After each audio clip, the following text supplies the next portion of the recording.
Pelaku usaha yang tergabung dalam koperasi wajib banget tahu ini. Karena itu kami akan bekerja kuat tenaga agar undang-undang koperasi ini segera dilakukan perbaikan dengan revisi undang-undang dan kita bikin undang-undang koperasi yang komprehensif, yang lebih utuh, sehingga semua badan usaha yang berbasis tokoh guru kerjasama, yang berbasis badan hukum, kalau perlu badan hukum yang sebetulnya sulit dalam proses legalisasi bisa melalui badan hukum koperasi. Jadi perlu dicatat, badan hukum itu bisa menjadi salah satu solusinya melalui koperasi. Badan usaha solusinya adalah, dan ini akan kita atur dalam undang-undang yang baru. Undang-undang baru akan kita percepat, insya Allah akan kita dorong dalam waktu secepat-cepatnya. Yang kedua tentu momentum makan bergizi gratis nasional ini benar-benar jadi momentum bangkitnya koperasi Indonesia.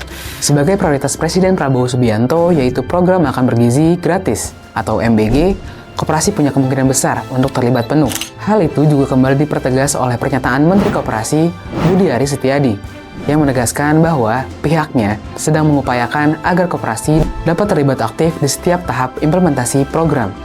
Seperti memasok bahan baku, koperasi petani dan pelayan dapat menjadi penyuplai bahan baku makanan bergizi seperti sayur, buah, beras, daging, dan ikan. Dengan demikian, program ini juga mendukung keberlanjutan usaha para anggota koperasi di sektor pertanian, perikanan, dan peternakan, produksi dan pengolahan makanan.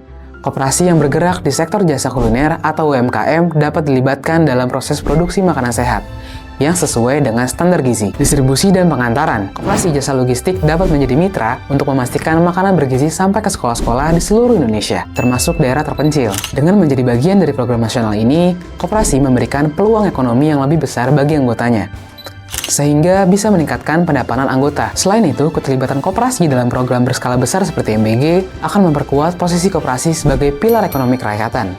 Dengan penyediaan makanan bergizi, koperasi tidak hanya berkontribusi pada ekonomi, tetapi juga pada upaya menciptakan generasi yang lebih sehat dan cerdas. Menko Muhammad Iskandar menyebutkan bahwa keterlibatan koperasi dalam program MBG ini dapat menjadi momentum kebangkitan koperasi di Indonesia.